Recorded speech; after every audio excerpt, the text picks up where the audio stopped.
शरीर के बाहर अगर चोट लगती है तो सबको दिखती है और वो इलाज भी हो सकता है, लेकिन अगर शरीर के अंदर कोई प्रॉब्लम हो, जैसे दिल, दिमाग और आपकी सोच पे, तो उसका क्या होगा?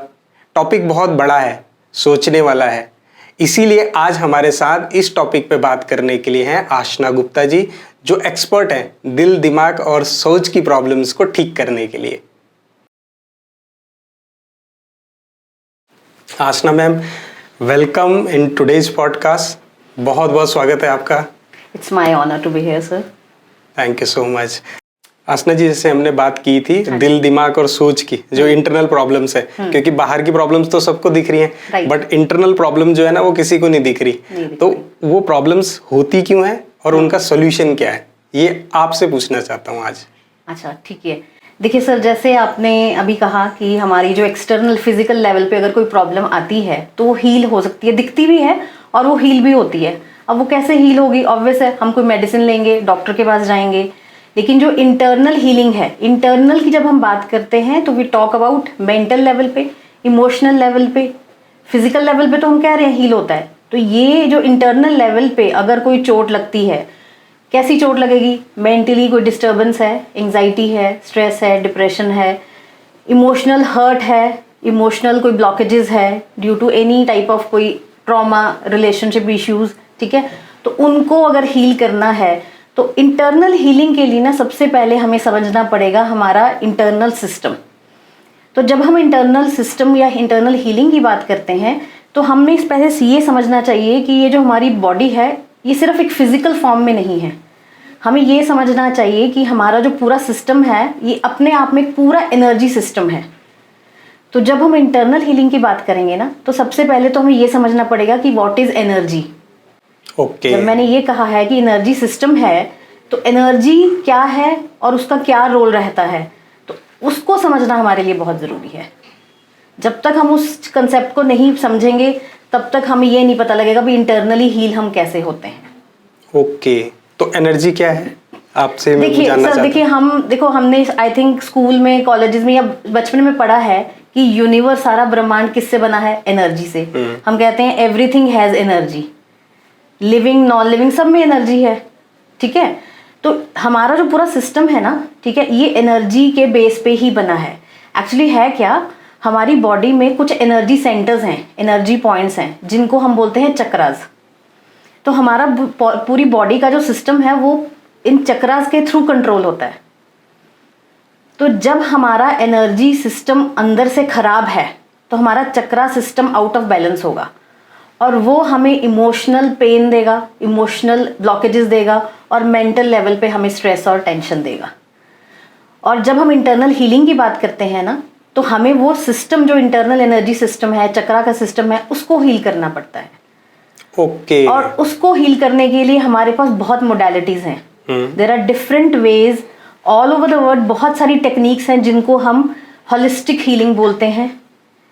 हीलिंग टेक्निक्स बहुत तरह की हैं। तो यही जो हीलिंग टेक्निक्स है वो बेसिकली आपके चक्रास और इंटरनल एनर्जी सिस्टम पे ही काम करती हैं। ओके। तो ये हीलिंग टेक्निक्स आपको हेल्प करती हैं इंटरनल हीलिंग में। तो कुछ टेक्निक अगर आप बताएं क्या होती हैं? देखिए, सबसे फेमस तो शायद आपने भी सोशल मीडिया पे या वैसे नाम सुना होगा, और रेकी हीलिंग का। अच्छा।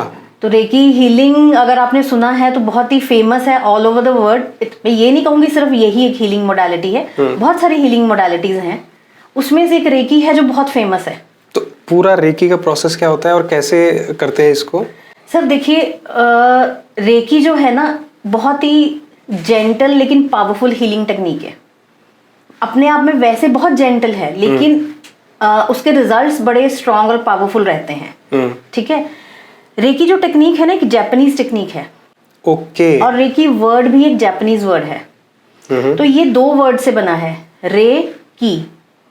इसको अगर रेकी को आप ब्रेक करोगे, रे एंड की, तो रे का मतलब होता है यूनिवर्सल, कॉस्मिक। ओके। और की का मतलब होता है एनर्जी। तो अगर इसको कंबाइन करेंगे रेकी को तो क्या बनेगा? यूनिवर्सल एनर्जी या यूनिवर्सल लाइफ फोर्स या कॉस्मिक लाइफ फोर्स, ठीक है ना। तो अगर जब हम एनर्जी की बात करते हैं कि सारे ब्रह्मांड में, सारे यूनिवर्स में एनर्जी है, ठीक है ना। तो अब देखो एनर्जी का कंसेप्ट क्या है? एनर्जी ना तो डिस्ट्रॉय होती है ना क्रिएट की जाती है। साइंस का लॉ, साइंस का लॉजिक आएगा यहाँ पे। एनर्जी सिर्फ फॉर्म चेंज करती है और ये ट्रांसफर कर सकते हैं हम, राइट? ठीक है, जब हमें ये एनर्जी का कंसेप्ट समझ में आएगा ना तो रेकी समझनी बहुत इजी है। तो अगर हम कहते हैं कि सारे ब्रह्मांड में एनर्जी है, ठीक है, तो इसका मतलब रेकी भी सारे ब्रह्मांड में थी, है और रहेगी। ओके। देखिए अब इसको मैं थोड़ा सा और अच्छे से समझाती हूँ। बेसिकली रेकी हीलिंग ऑलरेडी हमारे यूनिवर्स में एग्जिस्ट करती थी, इसको सिर्फ हम ह्यूमंस ने डिस्कवर किया है। ओके। ठीक है, तो इसके जो जिन्होंने इसको डिस्कवर किया है, जो फादर ऑफ रेकी कहलाते हैं, डॉक्टर मिकाओ उसुई है उनका नाम। उन्होंने काफ़ी डीप स्टडीज़ की, रिसर्च की, मेडिटेशंस की, तो उनको तब समझ में आया कि यूनिवर्स के पास एक ऐसा एनर्जी का कंसेप्ट है जो हमें हील कर सकता है। जैसे कि हम स्टार्टिंग में बात कर लेते इंटरनल हीलिंग, तो उन्होंने अपनी स्टडी से ये समझा कि ये जो एनर्जी है ब्रह्मांड में, जो एनर्जी है वो हमें हील कर सकती है, externally as well as internally. तो डॉक्टर मिकाओ उसुई ने इस हीलिंग को, इस एनर्जी को नाम दिया था रेकी। ओके। और जब हम इंटरनल हीलिंग की बात करते हैं, ठीक है, तो जैसे हम कह रहे हैं कि हमारी पूरी बॉडी में एनर्जी सिस्टम है, ठीक है, हमारा सारा सिस्टम ही वहीं से कंट्रोल हो रहा है, एनर्जी के थ्रू कंट्रोल हो रहा है। तो जो रेकी है ना, वो आपको, जब हम रेकी हीलिंग की बात करते हैं तो आपको सिर्फ एक ही लेवल पे हील कभी नहीं करेगा, वो आपको मेंटल लेवल पे करेगा, इमोशनल लेवल पे करेगा, फिजिकल लेवल पे करेगा। और जब हमारी एनर्जीज यूनिवर्स के साथ अलाइन होती है ना, तो ये हमें स्पिरिचुअली भी इवॉल्व करती है रेकी। ओके। यस, तो रेकी मैं ये कहूँगी एक बहुत ही अच्छी हीलिंग टेक्निक है, ठीक है।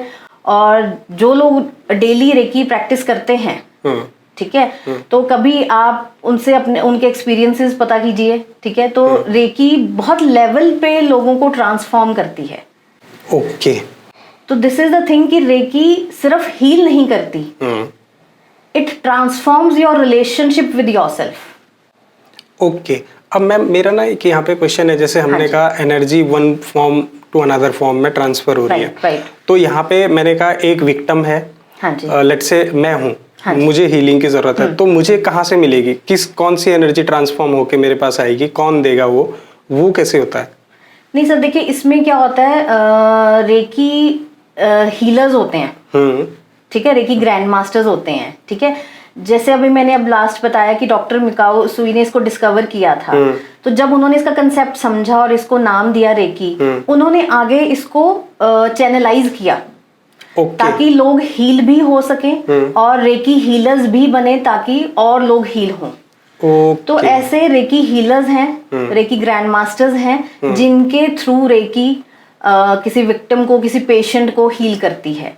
तो बेसिकली क्या है, अगर मैं एक रेकी हीलर हूँ और आप मेरे पास आते हो कि मुझे रेकी हीलिंग की रिक्वायरमेंट है, तो मैं अपनी एनर्जी से आपको हील नहीं करूंगी, क्योंकि एक यूनिवर्सल एनर्जी है। I am only the channel.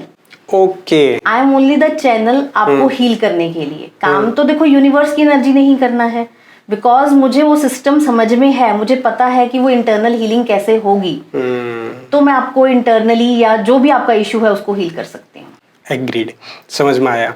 मतलब ये हुआ कि जो हीलर है वो एक ब्रिज की तरह काम कर रहा है, yes. जो यूनिवर्स की एनर्जी है उसको लेके विक्टिम तक पहुंचा रहा है, ताकि उसकी नेगेटिव जो एनर्जी है, जो भी ब्लॉक्ड एनर्जी है, आप हील कर सको। बहुत अच्छा, बहुत अच्छा, बहुत अच्छा। आज ना मेरा कॉन्सेप्ट भी बहुत कुछ क्लियर हो रहा है, क्योंकि मैं भी ये सब चीजें पहली बार सुन रहा हूँ और पहली बार ही आपसे समझ भी रहा हूँ। अब मैम एक चीज और है, कई लोग ना ये कहते हैं कि भाई मेरी तो किस्मत ही खराब है, है ना, ये मतलब बड़ा एक कॉमन सा स्लोगन है, बोल सकते हैं। तो एक्चुअल में किस्मत का क्या रोल है, या किस्मत का रोल है तो वो बंदों का माइंडसेट है जो वो चेंज नहीं कर पा रहे हैं, मतलब ये स्टोरी क्या है पूरी? देखिए जब हम ये लाइन यूज करते हैं ना, किस्मत साथ नहीं दे रही, ये हाफ ट्रुथ है। अच्छा, मेरे हिसाब से ये आधा सच है। पूरा क्या है? पूरा ये है कि देखो, सबसे पहले तो ना ये समझो कि किस्मत जो है ना, हम कहते हैं किस्मत लिखवा के आए हैं, ठीक है ना। तो देखो किस्मत बनाने में ना बहुत सारी चीजें, इंग्रेडिएंट्स जाते हैं उसमें, ठीक है। तो सबसे पहले तो हमारे कर्मास, दूसरा हमारा माइंडसेट, तीसरा हम किस डायरेक्शन में एक एक्शन ले रहे हैं अपनी किस्मत बनाने के लिए, और क्या होता है ना, जब हम मल्टीपल फेलियर्स अपनी लाइफ में फेस करते हैं, ठीक है, तो क्या होता है, मेंटली हम स्ट्रेस आउट हो जाते हैं, इमोशनली भी हम हर्ट होते हैं कि हम इतनी मेहनत कर रहे हैं, कुछ काम नहीं कर रहा है हमारे लिए, तो हम क्या करेंगे, किस्मत को दोष देंगे, किस्मत खराब है, किस्मत ही साथ नहीं दे रही है, लक हमारा साथ नहीं दे रही है। तो जब हम ये वर्ड्स बोलते हैं ना, तो हम अपने माइंड की नेगेटिव प्रोग्रामिंग कर लेते हैं। तो देखिए माइंड का भी क्या है, एक कॉन्शियस माइंड होता है, एक सबकॉन्शियस माइंड होता है, राइट। कॉन्शियस माइंड इज कि हम कॉन्शियसली सारा काम कर रहे हैं, रूटीन में है, जैसे हम अब बात कर रहे हैं तो आपको पता है कॉन्शियसली मैं आपको आंसर्स कर रही हूँ, आप क्वेश्चन पूछ रहे हैं, लेकिन जो भी डाटा आप सुन रहे हो वो सब आपके सबकॉन्शियस में फीड हो रहा है। तो जब हम ये नेगेटिव प्रोग्रामिंग कर देते हैं, बोलते रहते हैं किस्मत साथ नहीं दे रही, लक साथ नहीं दे रहा, तो क्या करते हैं, हम अपने माइंड की नेगेटिव प्रोग्रामिंग कर लेते हैं। और फिर अगेन यहाँ पे अगर मैं कहूँ एनर्जी का कंसेप्ट, तो जो हमारी इंटरनल एनर्जी है, जब उसको नेगेटिव प्रोग्रामिंग जाएगी तो वही नेगेटिव प्रोग्रामिंग हमारी एनर्जी रेडिएट करती है। ओके। और वही एनर्जी क्या करेगी, यूनिवर्स में जाएगी और वही चीज हम अट्रैक्ट करेंगे। तो यहाँ पे मैं ये कहूंगी कि अगर आपको लगता है कि बहुत सारे मल्टीपल फेलियर्स हैं, तो रेदर देन फोकसिंग कि फेलियर है किस्मत की वजह से है, अगर आप ये फोकस करोगे भी क्यों है, मेरा कुछ ब्लॉकेज है, मेरी एंड पे कोई प्रॉब्लम है, तो अगर आप अपना माइंड शिफ्ट कर लोगे, एनर्जी शिफ्ट कर लोगे, ठीक है ना, तो आप क्या करोगे, अलाइंड एक्शन लोगे, आप करेक्शन की तरफ जाओगे रेदर देन प्रॉब्लम की तरफ, सॉल्यूशन की तरफ जाओगे आप। तो फिर आप कभी नहीं कहोगे कि मेरी किस्मत खराब है। तो किस्मत होती है, पर मैं कहूंगी वो रीसेट बटन के साथ आती है। तो आप उसको क्या कर सकते हो, रीसेट कर सकते हो। सो फेलियर की तरफ फोकस करने से अच्छा है अपनी एनर्जी शिफ्ट कीजिए। अब मैम यहाँ मेरा एक क्वेश्चन आया, जैसे नेगेटिव एनर्जी की हमने बात की, आज बहुत सारी ना, चाहे मैं गर्लफ्रेंड बॉयफ्रेंड की बात कर लूँ या हस्बैंड वाइफ की बात कर लूँ या फिर मैं पेरेंट्स की बात करूँ, तो रिलेशनशिप में जो देखा जाए तो सबसे ज्यादा बड़ा प्रॉब्लम आज की डेट में वही है, रिलेशनशिप है ना, चाहे वो किसी भी फॉर्म में देख लें। तो उसमें भी क्या ये नेगेटिव एनर्जी का ही रोल है या कुछ और भी प्रॉब्लम्स है? नहीं सर, देखिए पता क्या होता है, देखो सबसे पहले तो अगर हम रिलेशनशिप की बात करें तो रिलेशनशिप की फाउंडेशन कहाँ से क्रिएट होती है। रिलेशनशिप की फाउंडेशन के लिए स्ट्रॉन्ग फाउंडेशन कहाँ से आएगी, लव, ट्रस्ट, फेथ, अंडरस्टैंडिंग, ठीक है ना, यही इंग्रेडिएंट्स हैं जिसमें आप कहोगे रिलेशनशिप एक बहुत स्ट्रॉन्ग है हमारा। तो देखिए आजकल इश्यूज प्रॉब्लम्स हर रिलेशनशिप में है, राइट, ठीक है।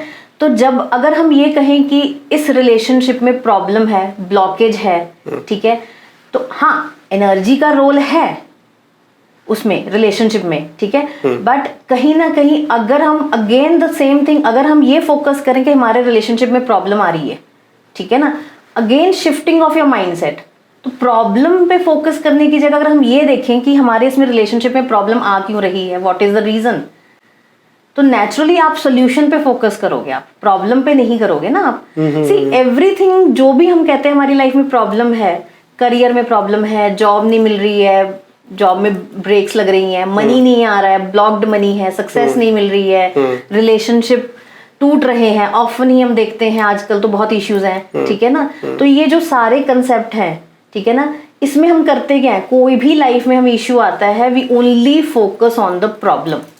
और दूसरा रिलेशनशिप में तो सबसे बड़ी प्रॉब्लम होती है ब्लेम गेम, हम दूसरों को ब्लेम करते हैं, अपने अंदर अपना सेल्फ एनालिसिस कभी नहीं करते हैं हम, ठीक है ना।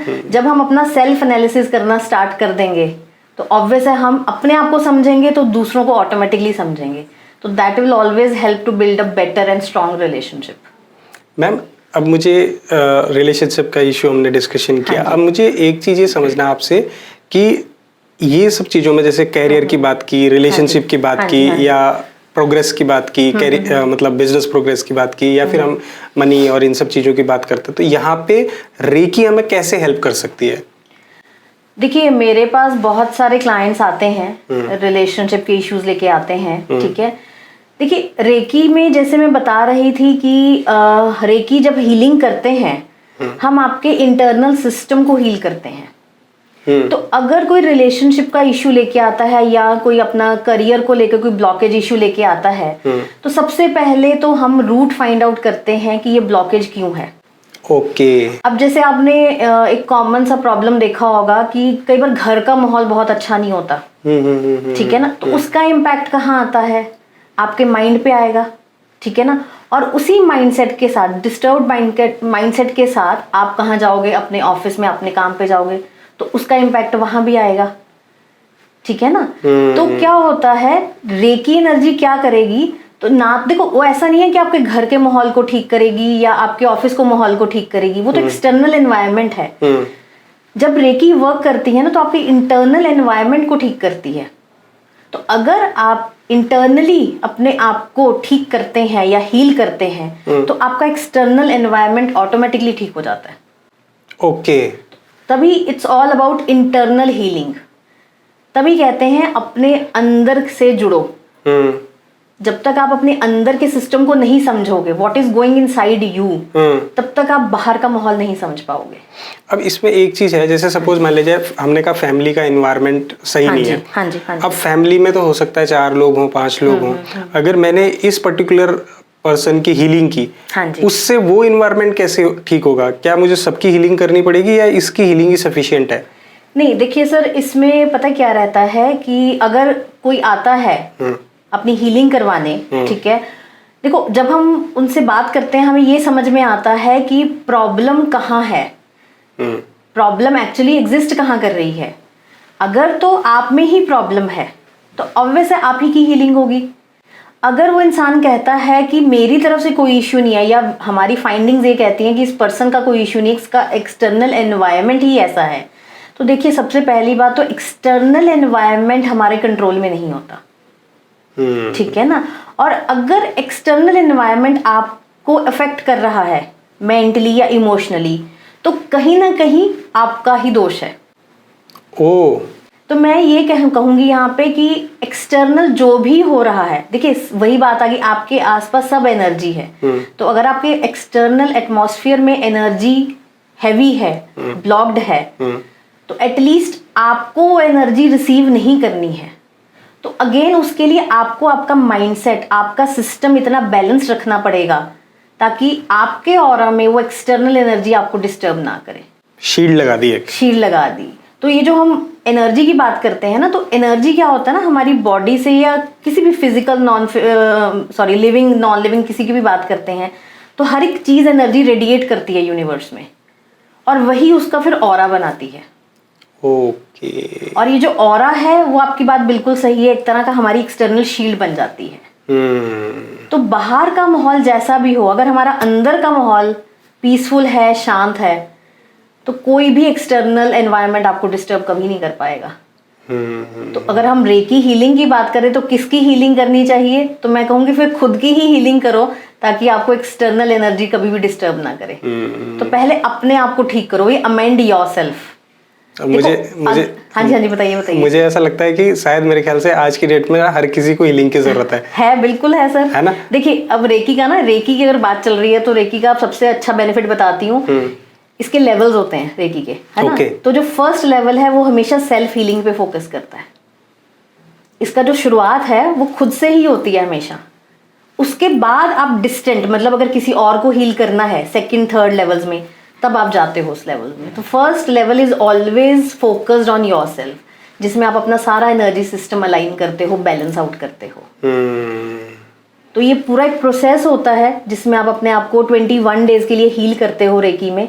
And after that 21 days of healing, self healing, तो आप देखोगे लोगों में बहुत बहुत मेजर ट्रांसफॉर्मेशंस आए हैं। अच्छा। और वो हर लेवल पे आते हैं। इसमें मैम एक क्वेश्चन और आया मेरा कि अगर सपोज मान लीजिए जैसे हमने 21 डेज तक हमने हीलिंग कर ली, हाँ जी, हम तो प्रोटेक्ट हो गए, उसके बाद कुछ टाइम बाद वो प्रोटेक्शन खत्म होगी, दोबारा हीलिंग की जरूरत पड़ेगी? हाँ जी, देखिए वो क्या होता है ना, वही मैं कह रही हूँ कि जो हमारा सर्कमस्टांस है, एनवायरनमेंट है, हर तरह की एनर्जी थ्रो करेगा आप पे।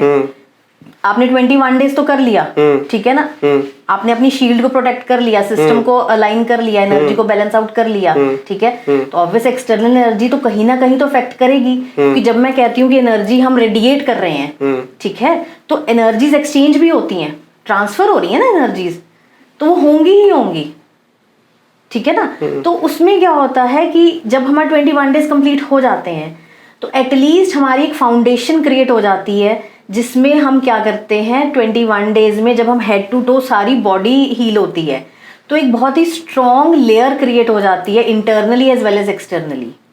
लेकिन उसके बाद क्या होता है, आपने इसको थोड़ा सा मेंटेन रखना होता है। ओके आप अपनी थोड़ी रेगुलर उसके बाद हीलिंग करते रहो, अपने चक्रास पे वर्क करते रहो, ऑरिक फील्ड पे वर्क करते रहो, तो आपको कोई भी एक्सटर्नल एनर्जी आपको कभी भी ब्लॉक नहीं करेगी या अफेक्ट नेगेटिव वे में अफेक्ट नहीं करेगी। मतलब एक रेगुलर प्रोसेस है जिसको हमें टच में रखना चाहिए। Yes yes yes yes.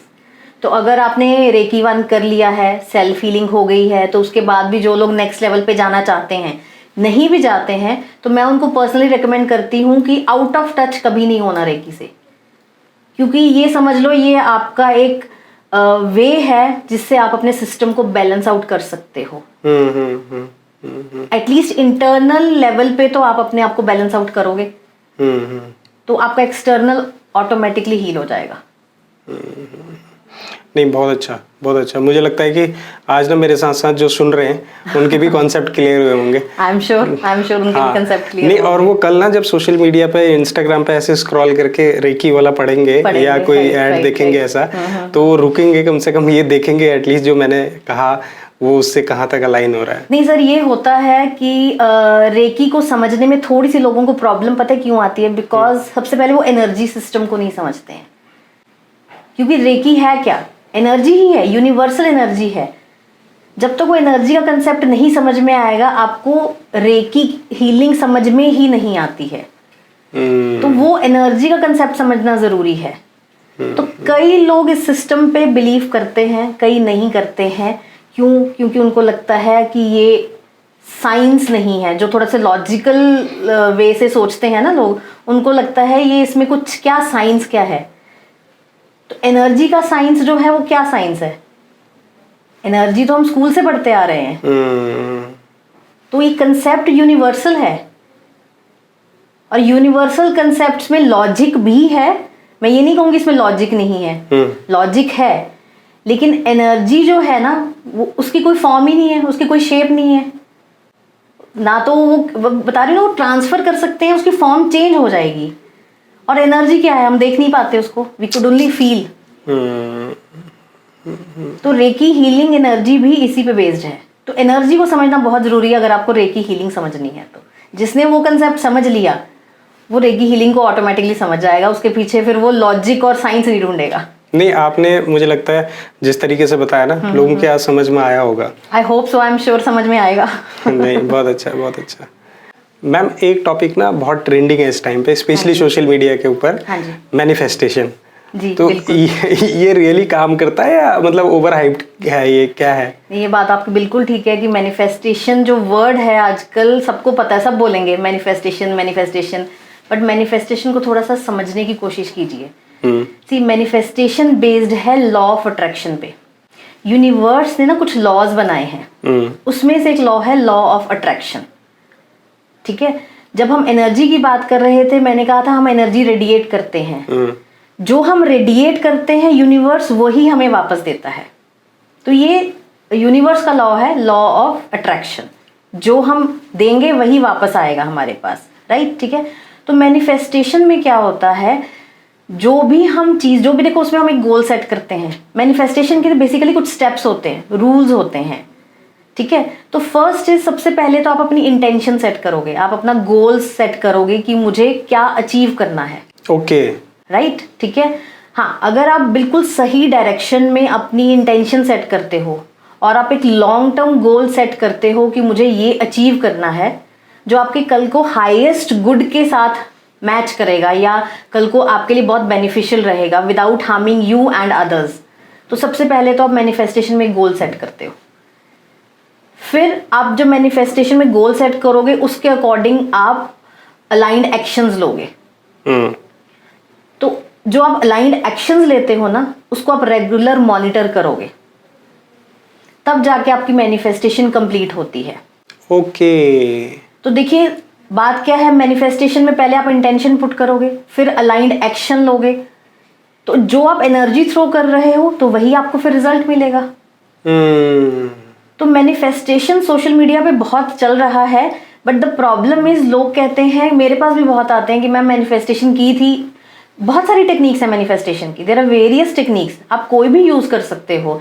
The thing is with full knowledge, complete knowledge के साथ। सोशल मीडिया पे है, आपको बहुत सारे वीडियोस मिल जाएंगे, बहुत सारे शॉर्ट्स मिल जाएंगे कि मैनिफेस्टेशन करो, इस टेक्निक से करो, लेकिन अगेन जब तक आप उसका कंसेप्ट नहीं समझोगे कि व्हाट इज मैनिफेस्टेशन, तब तक आप उसको अच्छे से यूज नहीं कर पाओगे, और फिर यही कंप्लेंट आएगी कि मैनिफेस्टेशन हमारी पूरी नहीं हुई है। देखिए आज हम जो भी हैं, हमारी लाइफ में जो भी अच्छी चीजें हैं, जो भी बुरी चीजें हैं, ये कहीं ना कहीं हमारी मैनिफेस्टेशन ही तो रही है। हमने यही चीजें तो अट्रैक्ट की है। जब मैंने माइंड की बात की थी, कॉन्शियस एंड सबकॉन्शियस, तो मैंने क्या कहा था, सबकॉन्शियस में सब डाटा स्टोर होता है, तो हमें नहीं पता हमने कब क्या ऐसा इनपुट ले लिया, क्या ऐसा थॉट हमारे सबकॉन्शियस में रह गया जिसने आज हमारी रियलिटी बना दी। तो आज जो भी हैं हम, वो हमारी मैनिफेस्टेशन ही है। तो अब यहाँ पे अगेन मैं कहूंगी, आप किस्मत को दोष नहीं दोगे, बिकॉज आपने अपनी लाइफ अच्छी बुरी खुद ही मैनिफेस्ट की थी, नोइंगली अननोइंगली, चाहे कॉन्शियस लेवल पे की, चाहे सबकॉन्शियस लेवल पे कर लिया आपने, ठीक है ना।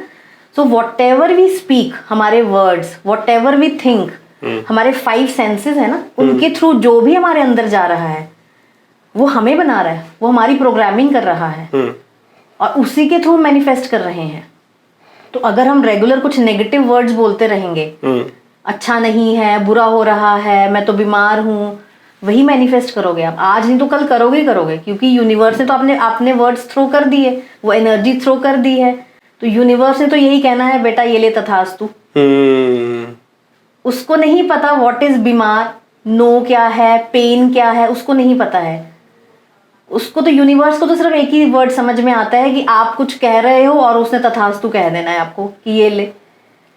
तो इसीलिए मैनिफेस्टेशन वर्क करती है, मैं ये नहीं कहूँगी नहीं काम करती है, हाँ, लेकिन अगर आपको कुछ कॉन्शियसली मैनिफेस्ट करना है आप अपनी लाइफ में, तो follow some steps, conscious steps लेके उस पर एक्शंस लीजिए, तो पक्का आपकी मैनिफेस्टेशन पूरी होती है। अब मेरा क्वेश्चन है यहाँ पे, हाँ जी, कई लोग, हमने कहा कि मैनिफेस्टेशन का फर्स्ट स्टेप था कि आपको गोल सेट करने हैं, हाँ जी, उसके बाद आपको डिजायर एक्शंस लेने हैं, राइट। अब मैं ये बोलता हूँ कि सपोज मान ले जाए गोल सेट किए, हाँ जी, अनरियलिस्टिक गोल सेट कर दिए, यस, और दूसरी प्रॉब्लम ये है कि अब उसके लिए कोई एक्शन नहीं लिया, तो उस केस में देखिए वही बात आ गई ना, मैंने जब मैनिफेस्टेशन का एक्सप्लेन किया तब आपको ये कहा कि आपने जो गोल सेट करने हैं, तो इंटेंशन आपकी आप देखो ना क्या सेट कर रहे हो। देखिए अब अनरियलिस्टिक गोल्स, उसमें पता क्या है, आपको अपनी कैपेबिलिटीज और स्किल्स पता होने चाहिए। ओके, ठीक है ना। अनरियलिस्टिक गोल्स आप सेट करोगे तो ऑटोमेटिकली आप उस डायरेक्शन में अपने स्किल्स यूज नहीं कर पाओगे, अपनी एनर्जीज को प्रॉपर उस डायरेक्शन में आप चैनलाइज ही नहीं कर पाओगे, और अगर वो आप चैनलाइज नहीं कर पाओगे तो आप कोई भी एक्शन लोगे वो फेलियर ही बनेगा। तो आप आगे बढ़ने की जगह आप पीछे पीछे पीछे आते जाओगे, फिर वो मल्टीपल फेलियर्स मैनिफेस्ट होंगे इन अ रॉन्ग वे, फिर हम कहते हैं हमारी मैनिफेस्टेशंस पूरी नहीं हुई हैं। तो again connect with your inner self. अगर आपको कोई गोल सेट भी करना है ना, तो अपनी इनर सेल्फ के साथ पहले कनेक्ट करो। तो मतलब मुझे लगता है जो लोग मैनिफेस्ट करने में फेल होते हैं, हाँ, या रिजल्ट अचीव नहीं कर पाते, या तो वो गोल सेट प्रॉपर नहीं करते हैं, है ना, अलाइन होके नहीं करते, या फिर उसके लिए डिजायर एक्शन जो है वो लेते नहीं लेते हैं। यस, देखो आपको क्या है ना, एनर्जीज के साथ अलाइन होना पड़ता है। जब आपका mental, emotional, physical, spiritual level, ये 4 हम कहते हैं पिलर्स हैं, ठीक है। तो जब ये सारे अलाइंड होते हैं ना, तो ऑटोमेटिकली आप यूनिवर्स से अच्छी चीजें अट्रैक्ट करते हो। ओके, पॉजिटिव थिंग्स आप अपनी लाइफ में अट्रैक्ट करते हो। तो जो हम मैनिफेस्टेशन का कोर्स की बात करते हैं, जैसे आप भी सिखाते हैं कई लोगों को, तो उसमें यही सिखाया जाता है कि गोल कैसे सेट करने हैं, और इंटरनल अलाइन कैसे करना है, और उसके बाद एक्शंस कैसे लेने हैं, यही होता है या इसके अलावा कुछ और भी है? नहीं सर, देखिए इसमें मैं देखो अगर तो आपको सिर्फ मैनिफेस्टेशन टेक्निक सीखनी है, मैं जैसे बता रही थी बहुत सारी टेक्निक्स है मैनिफेस्टेशन की, एक नहीं है, हजारों टेक्निक्स हैं। तो बेसिक रूल तो यही रहेगा, आप टेक्निक कोई भी यूज कर लो। अच्छा, कोई भी यूज कर लो। शायद आपने सुना होगा एक टेक्निक है 369 मेथड है, एक 555 मेथड है, तो ऐसे बहुत सारी फेमस टेक्निक्स हैं। तो आप कोई भी यूज कर लो, लेकिन उसका बेस तो वही रहेगा। आपको पहले अपना गोल सेट करना होगा। तो जब कोई मेरे पास आता है एंड ही और शी आस्क कि हमें मैनिफेस्टेशन सिखा दीजिए, तो मैं उनको सबसे पहले यही कहती हूँ कि work on your inner self. सबसे पहले आप देखिए, अपने अंदर झांक के देखिए अच्छे से आप क्या चाहते हैं अपनी लाइफ से। फिर आप एक गोल सेट कीजिए, then you put your energy on that, फिर आपकी मैनिफेस्टेशन पूरी होती है। नहीं, बहुत बढ़िया, बहुत बढ़िया। इनर सेल्फ के साथ कनेक्ट होना मैं कहूंगी हर एक इंसान के लिए जरूरी है। आपको आपकी स्ट्रेंथ पता लगेगी, आपकी वीकनेस पता लगेगी। अब आप देखो आज की जो यूथ है, तो उनका जो माइंडसेट है वो बिल्कुल क्लियर नहीं होता। क्यों? क्योंकि वो एक्सटर्नल एक्सपोजर तो बहुत है, लेकिन इंटरनली वो बहुत डिस्कनेक्टेड रहते हैं। बहुत ज्यादा। ये आपने देखा होगा, बहुत डिस्कनेक्टेड रहते हैं। ठीक है ना? तो अब जब इंटरनली उनको नहीं पता हमारे अंदर क्या स्किल है, क्या कैपेबिलिटीज है, हम क्या कर सकते हैं और क्या नहीं कर सकते हैं, वो सिर्फ एक्सटर्नल जो चीजें देखते हैं, अपने डिसीजन उसी बेस पे लेंगे, कैरी फॉरवर्ड हो जाते हैं बाहर की दुनिया से। तो उनकी, ऐसे लोगों की फिर मैनिफेस्टेशन पूरी नहीं होती हैं, या फिर वो लोग फिर कंप्लेनिंग में रहते हैं, ये नहीं हुआ, वो नहीं हुआ, हमने ट्राई किया फिर भी नहीं हुआ। अब मेरा ना क्वेश्चन यहाँ से आया कि जैसे आपने कहा ये नहीं हुआ, वो नहीं हुआ, तो ऐसे ही ना हम बच्चों को घर पे टोकते हैं कि ये मत कर, वो मत कर, ऐसा मत कर, वैसा मत कर। तो इससे क्या हम नेगेटिव एनर्जी उसकी तरफ वो कर रहे हैं, स्प्रेड कर रहे हैं, या कुछ है इसका थ्रो कर रहे हैं? थ्रो कर रहे हैं। हाँ जी, देखिए शब्द क्या है, शब्द भी एनर्जी है, वर्ड्स भी हमारे एनर्जी हैं। तो जब हम किसी को बोलते हैं ये मत करो, टोकते हैं ऐसा मत करो, तो जिसको भी हम कहते हैं, या जैसे घर में बच्चों को भी कह देते हैं इसको ऐसे नहीं करना, नो ये नहीं करना, तो क्या होता है ना, उनके अंदर वही एक नेगेटिव प्रोग्रामिंग हो जाती है और वो फियर बेस्ड प्रोग्रामिंग हो जाती है। ओके। तो उनके इंटरनली क्या हो जाता है, उनके एनर्जी सिस्टम में एक फियर क्रिएट हो जाता है कि शायद मैंने कल को कोई भी डिसीजन लिया ना तो वो गलत ही होगा। तो वो फियर बेस्ड प्रोग्रामिंग क्या करता है, आपको एक बहुत ही नेगेटिव माइंडसेट में रखता है और आपके कॉन्फिडेंस को बहुत लो करता है। अब एज ए पेरेंट मैं पूछूंगा कि इसका रिप्लेसमेंट क्या है, मतलब कि अगर हम बोलते हैं बच्चों को ये मत कर, ये मत कर, वो ना बोल के हम क्या करें ऐसा जो नेगेटिव इम्पैक्ट ना आए, नेगेटिव एनर्जी मतलब उसकी तरफ थ्रो ना हो। हाँ जी, देखिए उसमें क्या है ना, वर्ड्स, अगर मैं वर्ड्स की बात कर रही हूँ, वर्ड्स को आप चेंज कर दीजिए। अच्छा, जहां पे आप ये कह रहे हैं ये मत करो, वो मत करो, आप उसकी जगह उसको रिप्लेस कर दो कि बेटा अगर ये करोगे ना तो उसके ये बेनिफिट्स हैं और ये नुकसान है। तो अगर आप उनको वो क्लियर पिक्चर दिखाओगे ना तो उनके अंदर एक डर नहीं रहेगा, और वो आप देखोगे अपने बच्चों को, वो आप खुल के आपसे बात करेंगे, डिस्कस करेंगे कि अगर हम ये करें तो क्या ये होगा, पॉसिबिलिटीज ढूंढना शुरू करेंगे वो। तो वो फियर बेस्ड नहीं होगा कभी भी। तो अगर हमारे वर्ड्स उनके लिए एक गाइडिंग लाइट बन जाए तो आई थिंक उनकी प्रोग्रामिंग वैसे होने स्टार्ट हो जाएगी। मुझे लगता है ये पार्ट ना आज की डेट में फैमिलीज में मिसिंग है। बिल्कुल है सर, बिल्कुल जो पेरेंट है वो बच्चों को इसी तरीके से ट्रीट कर रहे हैं कि भाई ये मत कर, वो मत कर। राइट। वो बच्चा जो है वो खुल के पेरेंट से बात नहीं कर पाता, फिर वो सपोर्ट लेता है सोशल मीडिया का, इंस्टाग्राम का, वहाँ चैट करता रहेगा, अपनी बातें दूसरों को एक्सप्रेस करेगा, जिसका मेरे ख्याल से वो इमोशनली भी इम्पैक्ट आता है, मेंटली भी आएगा, इमोशनली भी आएगा। तो मतलब क्या होता है ना, बच्चे को ये होता है कि मुझे तो क्रिटिसिज्म मिलेगा, मुझे तो मेरे पेरेंट्स से नो ही सुनना पड़ेगा, ठीक है ना। तो वो जजमेंटल बिहेवियर आ जाता है कहीं ना कहीं कि ये तो मुझे तो जज किया जाएगा, तो वो कॉन्फिडेंस लूज करेगा ही करेगा। तो अगर वो कुछ सही भी कर रहा होगा ना अपनी लाइफ में तो भी उसको कॉन्फिडेंस नहीं आएगा, क्योंकि उसको ये होगा मुझे तो घर जाके ना मेरे पेरेंट्स ने कुछ नेगेटिव ही पॉइंट बताना है, ठीक है, तो वो डीमोटिवेट होगा ही होगा। तो वो फियर क्रिएट होता ही होता है हमारे वर्ड से। तभी है, वर्ड्स भी एनर्जी थ्रो करते हैं।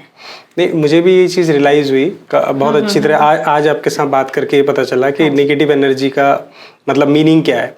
कि मतलब इंटेंशन से भी नहीं बोलना है, अनइंटेंशनली भी नहीं बोलना है। नहीं बोलना है, हाँ। बिकॉज हमारे सब कॉन्शियस में सब स्टोर हो सब रहा स्टोर हो रहा है और कहीं ना कहीं हम नेगेटिव एनर्जी थ्रो कर रहे हैं ये बोल के कि हाँ ये नहीं कर पाएगा, ये हाँ ऐसा जी, नहीं हो हाँ पाएगा, जी, हाँ जी, तो हाँ उसको रिप्लेस करना है कुछ पॉजिटिव यस से। यस यस, चाहे आप अपने लिए कुछ बोल रहे हो या किसी और के लिए, सेंटेंसेस या वर्ड्स को कॉन्शियसली यूज करना स्टार्ट कीजिए। आप देखेंगे एक मेजर एनर्जी शिफ्ट आता है आपके अंदर भी, आपके एनवायरनमेंट में भी एक बहुत मेजर शिफ्ट आना स्टार्ट हो जाता है only by speaking those positive words. मुझे लगता है आज ना जितने पेरेंट होंगे ना वो लोग जरूर हैप्पी होंगे कि हाँ भाई आज काम की बात मिली सुनने को। पेरेंटिंग टिप्स बहुत होती हैं आजकल सोशल मीडिया पे, पेरेंटिंग का एक पूरा एक आई थिंक टॉपिक है जो आजकल लोग डिस्कस करते हैं। तो आई होप कि उसमें यही चीज़ें, वन ऑफ द टॉपिक उसमें ये होता होगा कि आप वर्ड्स कैसे यूज करने हैं, कैसे आपने गाइडेंस देनी है बच्चों को, क्योंकि आजकल की जनरेशन का जो माइंडसेट है बहुत डिफरेंट है। वो अगेन द थिंग इज ना, क्योंकि उनका एक्सटर्नल एक्सपोजर बहुत है, इंटरनली डिस्कनेक्शन है। मैम एक चीज और है, जस्ट मुझे एक क्वेश्चन रिकॉल हुआ कि जो आज की डेट में जो हमने यूथ की बात की है, हाँ जो स्पेशली सोशल मीडिया रील्स वाले लोग हैं, वो हमारे ये इंटरनल हीलिंग एनर्जीज और रेकी इन सब चीजों पे करते हैं, बिलीव करते हैं सर। अच्छा। देखिए पता है क्या है, आजकल मैंने एक चीज देखी है, माइंडसेट क्या है, फिजिकल हीलिंग के अलावा भी लोग मेंटल और इमोशनल प्रॉब्लम से ज्यादा आते हैं। अच्छा। ज्यादा सफर कर रहे हैं, तो इसलिए है, यूथ भी है मेरे पास, यूथ भी आते हैं मेरे पास, यंगस्टर्स हैं, they are aware of reiki healings, tarot cards और manifestation techniques, they are aware of all this things. क्यों? क्योंकि वही अगेन द थिंग इज, हमने अपने सिस्टम को इतना ज्यादा इम्बैलेंस कर लिया है कि फिजिकल इलनेस तो है ही है, उसके साथ हमें मेंटल और इमोशनल हीलिंग की भी जरूरत पड़ चुकी है। तो दैट इज वाई लोगों ने ये हॉलिस्टिक अप्रोच की तरफ जाना स्टार्ट कर दिया है। तो अवेयरनेस है आजकल के लोगों को, और लोग सीखते भी हैं और या हीलिंग या गाइडेंस लेने भी आते हैं। नहीं, सही बताया आपने। मुझे भी लगता है कि इसको ना जितना अवेयरनेस इसकी पहुंचा सकते हैं जिस लेवल पे भी, yes, हाँ जी, और हाँ स्पेशली फैमिलीज को, क्योंकि सबको, आई थिंक सबको, बच्चे से लेके old age person, elderly person, सबको आई थिंक अवेयरनेस होनी चाहिए। देखिए कंसेप्ट सबका एक ही है, आप कोई भी ऑकल्ट में मोडालिटी ले लो, सबका कंसेप्ट एनर्जी ही है। और जब तक आप अपना एनर्जी सिस्टम बैलेंस आउट नहीं करेंगे, अलाइन नहीं करेंगे, तब तक आपको लाइफ में हर एक लेवल पे प्रॉब्लम आएगी ही आएगी। मैंने ना कहीं पे पढ़ा था कि जैसे बड़े सेलिब्रिटीज हैं या फिर फॉर्च्यून 500 के कंपनीज के ओनर्स वगैरह मालिक हैं, तो वो लोग क्या करते हैं, वो साल में ना कुछ टाइम पीरियड के लिए 10 से 15 दिन के लिए बिल्कुल डिसअपेयर हो जाते हैं अपने काम से, अपनी फैमिली से, ये सब चीज़ों से, और वो हीलिंग और रिस्टोरेशन के लिए चले जाते हैं। तो वो सब चीज़ें भी यही है, अल्टीमेट गोल यही है उन सब चीज़ों का, आई थिंक। सर देखिए पता है कि आजकल ना लाइफस्टाइल ऐसा हो गया है जिसमें बहुत ज़्यादा टेंशन, स्ट्रेस, डिप्रेशन, बहुत ज़्यादा लोगों पे मेंटल प्रेशर आ गया है। सोसाइटी का प्रेशर बहुत रहता है, सोशल मीडिया का प्रेशर बहुत रहता है लोगों पे। तो कुछ देर के लिए वो ब्रेक लेते हैं, वो कहेंगे हम सोशल डिटॉक्सिफिकेशन पे हैं, तो वो अपने आप को बिल्कुल आइसोलेट करते हैं फॉर फ्यू डेज। तो दे गो फॉर मेडिटेशंस, रिजुविनेशंस, ये वाली टेक्निक्स या हॉलिस्टिक अप्रोच की तरफ जाते हैं, पर वो कुछ दिन के लिए जाते हैं, तो उनको बड़ा अच्छा लगता है। 15-20 दिन हमने मेडिटेशन किया, हमने अपने आप को डिटॉक्सिफाई किया मेंटल लेवल पे, इमोशनल लेवल पे, तो एक बार तो हील होके आ जाते हैं। आना तो उसी एनवायरनमेंट में है उनको, फेस तो वही चैलेंजेस करने हैं, वही सब एनवायरनमेंट, घर का माहौल, ऑफिस का वही प्रेशर फिर से झेलना है। तो अगर वो 15-20 दिन में वो टेक्निक लर्न कराते हैं कि इसको जो हमने सीखा है या प्रैक्टिस किया है, इसको हमने अप्लाई करते रहना है।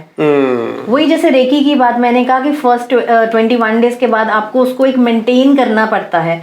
तो अगर वही चीज़ आप डेली रूटीन में प्रैक्टिस करते रहेंगे ना, तो आपको ये बीच बीच में ये 15-20 दिन जाके रिट्रीट्स, ब्रेक्स लेने की जरूरत नहीं पड़ेगी आपको। जैसे गाड़ी की सर्विस कराते हैं, गाड़ी की सर्विस करवाते हैं एक टाइम पीरियड के बाद। यस, बिल्कुल बिल्कुल बिल्कुल। नहीं, बहुत बढ़िया। तो one should make a part of your life, अपने रूटीन का कोई मेडिटेशन करना, कोई भी, अगर इफ यू कैन लर्न तो लर्न कर लो। देखिए कोई भी हीलिंग मोडालिटी लर्न करना इतना डिफिकल्ट नहीं है। अच्छा। इतना भी डिफिकल्ट नहीं है रेकी को सीखना। तो मैं तो पर्सनली प्रेफर करती हूँ कि एटलीस्ट फर्स्ट लेवल सबको सीखना चाहिए, ताकि एटलीस्ट आप लोग अपनी सेल्फ हीलिंग कर सकें। मेडिटेशन कीजिए। तो देखिए डे रूटीन में ना, अगर आप ज़्यादा नहीं 10-15 मिनट भी अपनी एनर्जी को बैलेंस करने में लगा लेंगे ना, तो बहुत मेजर ट्रांसफॉर्मेशन आएंगे आपकी लाइफ में। जैसे आपने कहा कि हर किसी को सीखना चाहिए ना। हाँ जी, हाँ जी। अब लेट से मैं सीखना चाहता हूँ, तो इसके लिए कोई क्वालिफिकेशन वगैरह की ज़रूरत होती है कि भाई जिसको अंग्रेजी पढ़ना आता है या जो पोस्ट ग्रेजुएट है वही रेकी सीख सकता है, ऐसा है? नहीं नहीं सर, इसकी कोई प्री रिक्वायरमेंट्स नहीं है, इसको कोई भी सीख सकता है। देखिए अच्छा। रेकी के ना कुछ फीचर्स हैं, ठीक है, मैं कुछ आपको एक्सप्लेन कर देती हूँ। पहला यही है कि इसकी कोई प्री रिक्वायरमेंट्स नहीं है, anyone can learn reiki. Okay. Because reiki किसी भी रिलीजन, किसी भी ऑर्गेनाइजेशन के अंडर नहीं आती है, ठीक है ना, क्योंकि ये यूनिवर्सल एनर्जी है। तो ये सब सीख सकते हैं इसको, आजकल बच्चे भी सीख रहे हैं। अच्छा, छोटे छोटे बच्चे भी सीखते हैं ओके। एनर्जी, तो रेकी एनर्जी तो आप कोई भी सीख सकता है, छोटा बच्चा सीख सकता है, इवन सीनियर सिटीजन सीख सकते हैं इसको। Anyone can learn reiki. कोई लैंग्वेज बैरियर नहीं है, ऐसा नहीं है आपको इंग्लिश, हिंदी या कोई प्रायर कोई डिग्री चाहिए आपको, कुछ भी नहीं है ऐसा। तो एनीवन कैन लर्न रेकी, कोई भी सीख सकता है। और रेकी एक बहुत ही फ्लेक्सिबल एनर्जी है। रेकी एनर्जी एक ऐसी हीलिंग एनर्जी है कि आप इसको कहीं भी यूज कर सकते हो। आप इसको अपने घर में, आप अपने ऑफिस में, व्हेनेवर यू गेट टाइम, आप थोड़ा बहुत अपने आप को हील कर सकते हो। तो बहुत ही फ्लेक्सिबल एनर्जी है। तो you can use while travelling also, आप इसको यूज कर सकते हो। बिकॉज देखो क्या है, रेकी हीलिंग एनर्जी ने हमारे इंटरनल सिस्टम के एनर्जी सिस्टम से ही वर्क करना है। तो हम जहां जहां जाएंगे हम अपनी एनर्जी कैरी करेंगे। और रेकी का सबसे पॉइंट क्या है, रेकी जो हम करते हैं, रेकी को ना हैंड्स ऑन हीलिंग भी बोलते हैं। ओके। जो रेकी एनर्जी की जाती है, हीलिंग की जाती है ना, वो विद थ्रू आवर पाम्स की जाती है। क्यों? क्योंकि जब मैंने आपको बताया था कि हमारे चक्रास होते हैं ना, तो बॉडी में हमारे माइनर चक्रास भी होते हैं। ओके। तो माइनर चक्रास में हमारे पाम्स और या फिंगर टिप्स पे माइनर चक्रास होते हैं। अच्छा। तो जब हम रेकी स्टार्ट करते हैं ना, तो ये चक्रास हमारे एक्टिवेट हो जाते हैं। ओके। और हमने अपने हैंड्स के थ्रू ही हीलिंग करनी होती है। ओ ओ। तो इसलिए आप कहीं भी जाओ, कहीं भी बैठे हो, you can heal yourself. And even आप डिस्टेंट हीलिंग भी कर सकते हो रेकी से। अच्छा। आप बिकॉज देखो क्या है, एनर्जी है। एनर्जी मैंने कहा था ट्रैवल कर सकती है, आप ट्रांसफर कर सकते हो। तो अगर लोगों को कंसेप्ट ये है कि डिस्टेंट हीलिंग नहीं हो पा सकती या कैसे करोगे आप, सी एनर्जी है, तभी तो कह रही हूँ एनर्जी को समझो। Energy can travel anywhere, any part of the world. तो अगर आप यहाँ बैठ के आप किसी भी वर्ल्ड के किसी भी पार्ट में आप अगर रेकी हीलिंग सेंड करोगे, तो वहां जाके लगेगी ही लगेगी उस पर्सन को। Very nice. मुझे लगता है ना आज A to Z हो गया सारा। और आई होप सो। हाँ, और मुझे भी ना बहुत इंटरेस्ट आ रहा है। अब मुझे ऐसा लगता है लेवल 1 तो मैं सीख ही लूंगा। सीखिए सर, सीखिए। नहीं वैसे कंसेप्ट देखिए बहुत इंटरेस्टिंग है। वैसे तो ऑकल्ट ना एक यूनिवर्सल कॉलिंग होती है। अच्छा।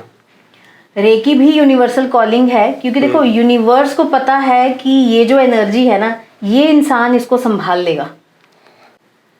या फिर आपके हो सकता है माइट भी आपके कुछ पास्ट कर्मास ऐसे रहे हैं जो आपको ऑकल्ट में लेके आते हैं। ओके। तो it's a combination of universal calling. आपके कर्मास भी हो सकते हैं। डॉक्टर मिकाओ उसुई का ये एक रूल था। अगर कभी आपको उनके बारे में पढ़ने का मौका मिला, आप उनके बारे में पढ़ना, तो आपको ये पता लगेगा वर्ल्ड वाइड ना उनके स्टूडेंट्स बहुत ही कम रहे हैं। अच्छा। डॉक्टर मिकाओ उसुई के खुद के उनके स्टूडेंट्स बहुत कम रहे हैं। क्यों? क्योंकि वो उनको ये था, देखो उन्होंने बहुत तपस्या करके ना इसको डिस्कवर किया था। तो उनको इसकी वैल्यू पता थी। तो उनको ये था ये गलत हाथों में नहीं जाना चाहिए। ओके। तो डॉक्टर उसुई अपने स्टूडेंट्स बहुत वाइजली चूज करते थे। तो उनको ये था कि मैं उसी इंसान को रेकी सिखाऊंगा या चैनलाइज करूंगा उसको ही, जो कैपेबल होगा इस एनर्जी को समझने में और संभालने में। इसलिए उनके बहुत ही फ्यू स्टूडेंट्स हैं। आगे उनके स्टूडेंट्स ने पूरे वर्ल्ड वाइड इस कंसेप्ट को बहुत अच्छे से चैनलाइज किया है एंड हम तक पहुंची है। तो उनके आगे स्टूडेंट्स ने ही आगे चैनलाइज किया ये सारी एनर्जी। मैम सोशल मीडिया से एक चीज़ और आई मेरे पास कि आप अपना ये नंबर जो मोबाइल नंबर है उसमें ये नंबर ऐड कीजिए, ये नंबर रिमूव कर लीजिए, या अपने नाम के साथ ये अल्फाबेट लगा दीजिए, या ये कैरेक्टर जोड़ लीजिए। तो वो क्या है, वो भी मतलब कोई है साइंस उसके पीछे, या वो भी फिर सिर्फ सोशल मीडिया पे ही चल रहा है? नहीं सर, उसके पीछे भी साइंस है। अच्छा। उसके पीछे जो मोडालिटी है वो है न्यूमरोलॉजी। ओके। देखिए, numerology is based on numbers. अच्छा। न्यूमरोलॉजी का सारा कंसेप्ट ही नंबर्स पे बेस्ड है। तो हम तो नंबर्स में हमने तो देखा था ये कुंडली होती है, चार्ट होता है। हाँ जी। वो नंबर्स पे देखा था, हम तो उसको नंबर समझते हैं। हाँ जी, हाँ जी। ये न्यूमरोलॉजी कोई अलग टॉपिक है? नहीं सर, न्यूमरोलॉजी अलग टॉपिक नहीं। अब देखिए, हमारा डेट ऑफ बर्थ नंबर्स ही है। तो अगेन नंबर्स जो है ना, हर एक नंबर 0 से लेके 9 तक वो एक एनर्जी होल्ड करते हैं। और हर एक नंबर 0, 1, 2, 3 अप टू 9 एक सर्टन लेवल पे उनकी वाइब्रेशंस की फ्रीक्वेंसी रेडिएट होती है। आपने एक और कंसेप्ट सुना होगा कि रेपिटेशन नंबर्स बहुत दिखते हैं। हाँ। 1111 दिख गया, 333 दिख गया, 8888 दिख गया। तो बेसिकली इन चीज़ों के पीछे कंसेप्ट क्या है, नंबर्स की भी अपनी एनर्जी होती है। और आप अगर थोड़ा सा कहीं स्टडी करो तो आपको पता चलेगा हमारा जो पूरा यूनिवर्स है, it is all about numbers. Time clock वो क्या है, नंबर्स ही तो है। हमारा जन्म नंबर्स ही तो है। तो इन नंबर्स के बिना तो हमारी जिंदगी ही नहीं है।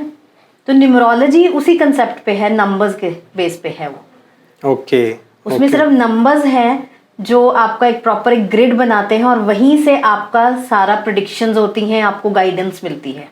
तो जैसे हम कहते हैं कि इस मोबाइल नंबर पे आपका अगर मोबाइल नंबर है तो उसमें आप ये नंबर ऐड करा लीजिए, या ये नंबर इंक्लूड करा लीजिए, तो इसी का नंबर लेना।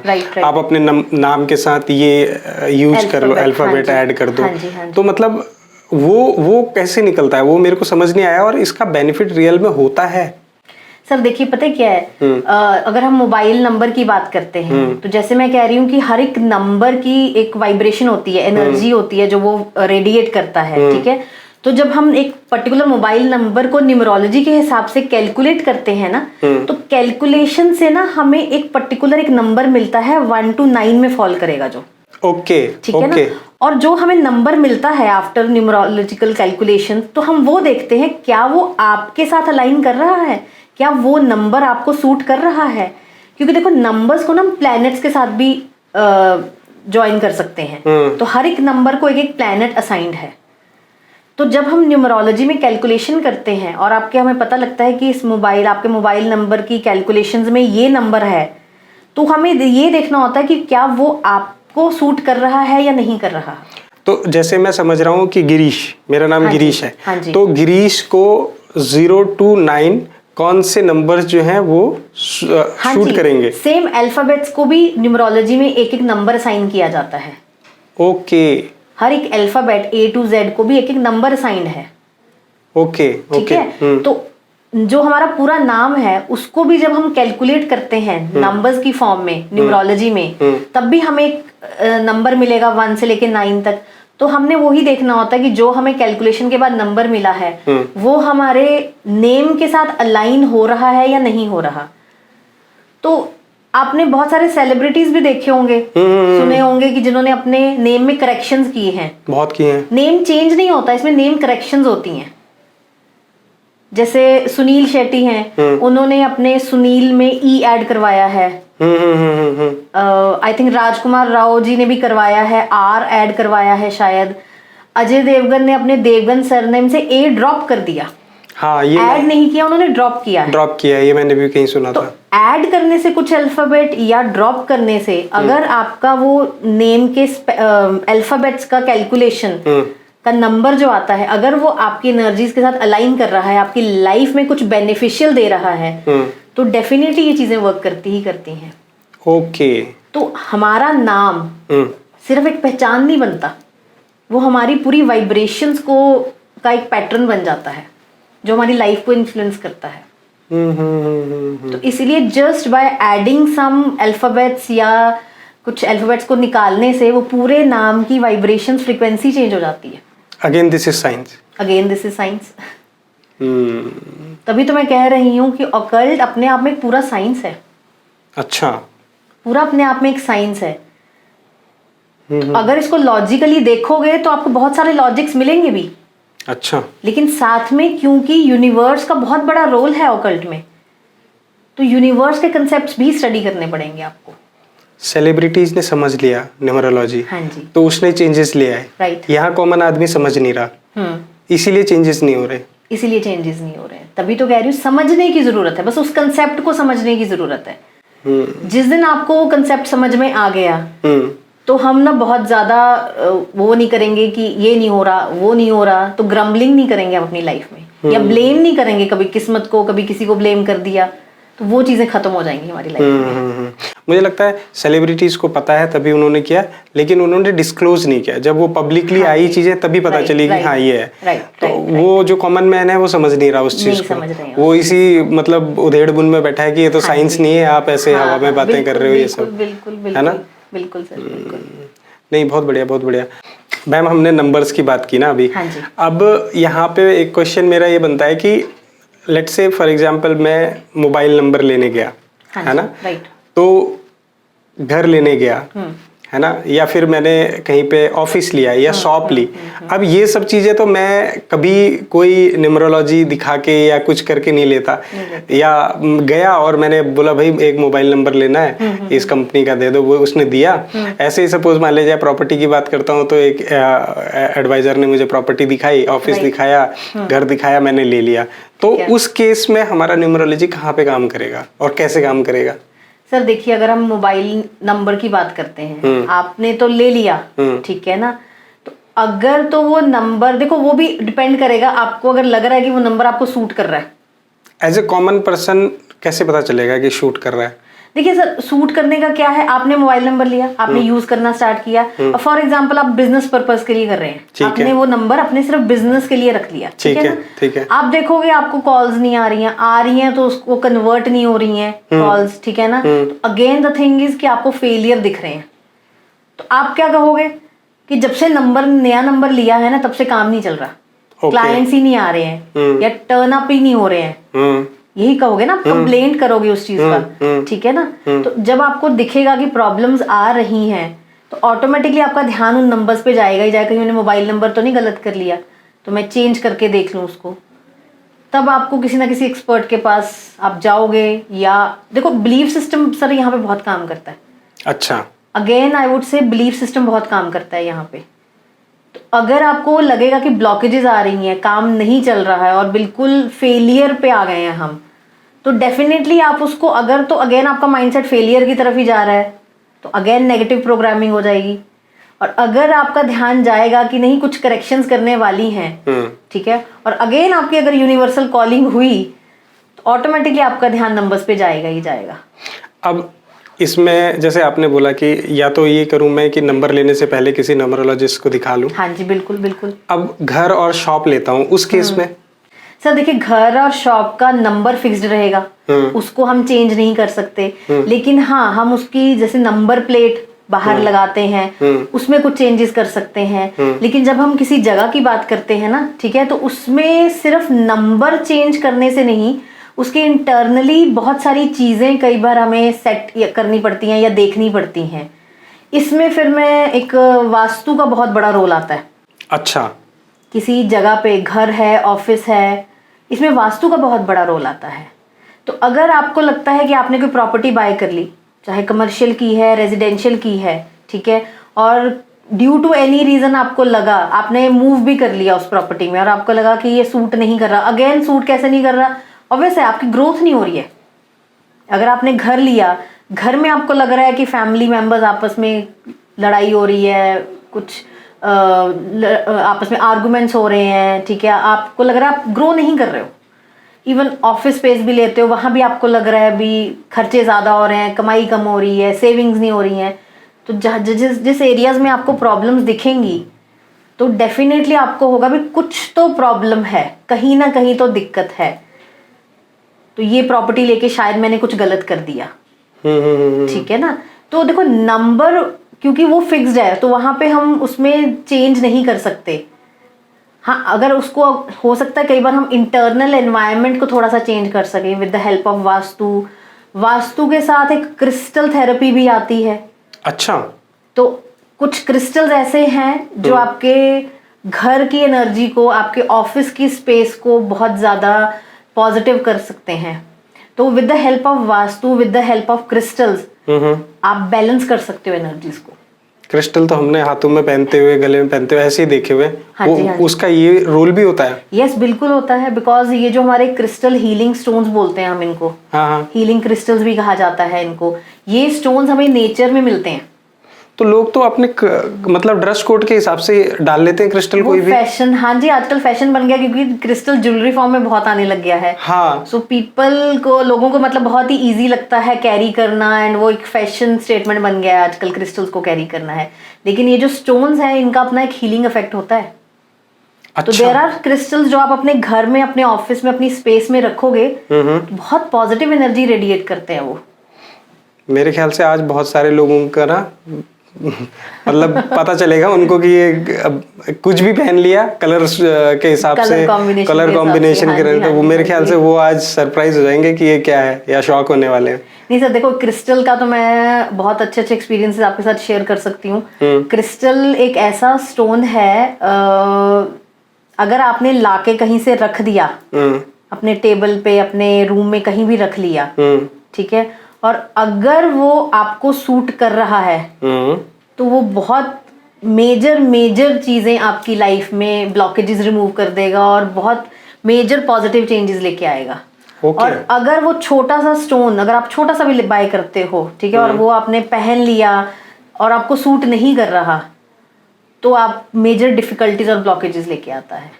तो क्रिस्टल का बहुत बहुत मेजर रोल रहता है। हीलिंग में हम बहुत यूज करते हैं क्रिस्टल, क्योंकि क्रिस्टल के थ्रू हीलिंग हो सकती है। अच्छा। हाँ जी, क्रिस्टल हीलिंग होती है। तो रेकी के साथ हम क्रिस्टल्स को कंबाइन करके हीलिंग करते हैं। सब्जेक्ट बहुत बड़ा है मुझे लग रहा है। देखिए, मैंने पहले ही कहा था, ऑकल्ट जो सब्जेक्ट है ना, बहुत डेप्थ में है। जितना आप इसमें डाइव करते जाओगे ना, तो आप मल्टीपल लेयर्स अनफोल्ड होती रहेंगी, और बहुत कुछ है इसमें सीखने के लिए, लर्न करने के लिए। मैं तो आपके साथ बैठ के ना बहुत सारे आपके अपने जो कॉन्सेप्ट है वो क्लियर कर रहा हूँ। हो सकता है मेरी ऑडियंस में से बहुत सारे लोग ऐसे होंगे जिनके क्वेश्चंस होंगे जो अनसॉल्व होंगे। तो अगर आपकी परमिशन हो तो आपका सोशल मीडिया हैंडल्स वगैरह मैं कहीं डिस्क्रिप्शन में मेंशन कर दूं, ताकि वो रीच आउट कर सकते हैं आपको। हाँ जी, श्योर। देखिए, कोई भी गाइडेंस चाहिए, किसी भी फॉर्म में हीलिंग चाहिए, तो आप कांटेक्ट कर सकते हैं। कोई भी क्वेरीज हैं, कंसल्टेशंस चाहिए, काउंसलिंग चाहिए, तो दे कैन कॉन्टैक्ट मी, कोई प्रॉब्लम नहीं है। क्योंकि मुझे पर्सनली ऐसा लगा कि अगर मेरे को ये सब चीज़ें नहीं पता थी और आज डिस्कशन में पता चल रही है, तो ऐसे ही ऑडियंस में से भी बहुत सारे ऐसे लोग होंगे जिनको पहली बार ये सब चीज़ें पता हुई होंगी, है ना। और जनरली ऐसा है, मैंने तो अपने जितने डाउट्स थे वो क्लियर कर लिए। उनके डाउट्स रहते होंगे, अनसॉल्व होंगे, और डेफिनेटली मुझे लगता है कि वो रीच आउट करेंगे भी आपको। मैम, अब एक छोटा सा रैपिड फायर सेशन करते हैं जिसमें आपको ना शॉर्ट में आंसर्स देने हैं। ओके, राइट, ठीक है। पहला क्वेश्चन मेरा है कि सक्सेस क्या है, शॉर्टकट है या एक प्रोसेस है?